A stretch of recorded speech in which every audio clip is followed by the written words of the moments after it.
तर ऑगस्ट महिन्यात बहुतांशी दडी मारून बसलेल्या पावसानं सप्टेंबर महिन्याच्या पहिल्याच दिवसापासून राज्यात पुन्हा एकदा दमदार एंट्री घेतली आहे। तोंडावरती चाललेल्या गणेशोत्सवासाठी अनेकांची एकीकडे तयारी सुरू आहे आणि असं असताना आज पाऊस काही पिछेहाट घेताना दिसत नाही। राज्यात काही ठिकाणी पुढील 3 ते 4 दिवस मुसळधार पाऊस पडेल असा अंदाज हा हवामान विभागानं वर्तवलाय।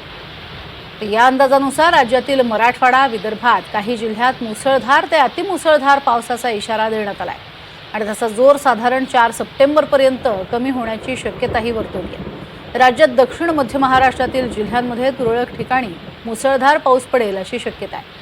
तर उत्तर मध्य महाराष्ट्र आणि मराठवाड्यातील जिल्ह्यांमध्ये तुरळक ठिकाणी विजांच्या कडकडाटासह पाऊस पडेल। तसंच वादळ हे ताशी 30 ते 40 किलोमीटर सोसाट्याच्या वाऱ्याचं असेल आणि मध्यम पाऊस पडण्याची शक्यताही वर्तवली आहे। मुंबई शहर आणि उपनगरांमध्ये आकाश अंशतः ढगाळ असेल आणि इथे हलक्या ते मध्यम स्वरूपाच्या पावसाची शक्यता वर्तवण्यात आली